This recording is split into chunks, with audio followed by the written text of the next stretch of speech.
আমি যতবার বিপদে পড়েছি, আমল করেছি, আল্লাহ এর ফলাফল আমাকে হাতে হাতে দিয়েছেন। এই পর্যন্ত সারা পৃথিবী থেকে 10 লক্ষের উপরে এই আমল করে যারা আমার কাছে ফোন করে। আফ্রিকা থেকে, আমেরিকা থেকে, লন্ডন থেকে 9 লক্ষের উপরে তো মানুষেরা এই আমলের শেয়ার করেছে। হযরত মুজাদ্দিদ রহমতুল্লাহ আলাইহি তার কিতাবে লিখেছেন, কোনো মুসলমান যদি বিপদে পড়ে, কোনো মুসলমানের মেয়েটার যদি বিবাহ না হয়, কোনো মুসলমান যদি অনেক ঋণগ্রস্ত হয়, কোনো মুসলমান যদি দুশ্মনের দ্বারা আক্রান্ত হয়, কোনো মুসলমান যদি মিথ্যা মামলা মোকদ্দমাতে ফাঁসিয়ে থাকে, কোনো মুসলমানের মেয়েটার যদি তালাক হয়ে যায়, কোনো মুসলমান যদি কঠিন কোনো অসুস্থতাতে পড়ে, কোনো মুসলমান যদি এমন কোনো বিপদে পড়ে যে বিপদ থেকে উদ্ধারের কোনো রাস্তা নাই, ওই মুসলমান যদি আমলটা করে, 499 প্রথমে 100 বার দরুদ শরীফ পড়বে।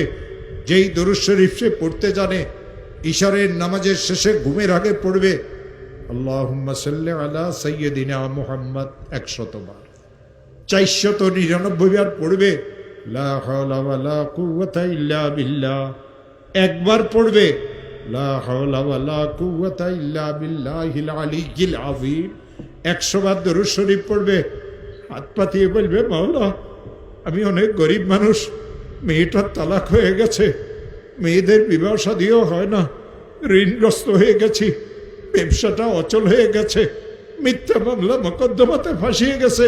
যত কঠিন বিপদে হোক না কেন, যত কঠিন বিপদে পড়ুক না কেন, আমার মাওলা বলেন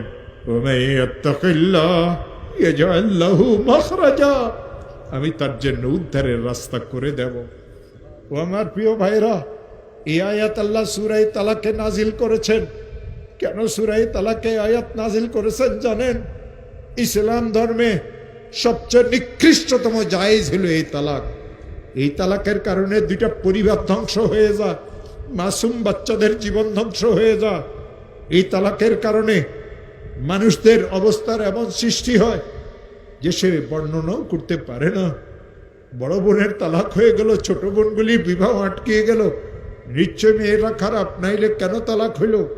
জামাইকে দেখতে তো অনেক ভালো লাগে। আমার প্রিয় ভাইয়েরা, এই মেয়েটা শ্বশুর বাড়িতে শান্তিতে ছিল না, বাপের বাড়িতে যতদিন ছিল ঘরের কাজ কামে মেয়েকে করা লাগতো। শ্বশুর বাড়িতে যাওয়ার পরে এই মেয়ের এত কষ্ট হয়, কাউকে খুলিয়ে বলতে পারে না।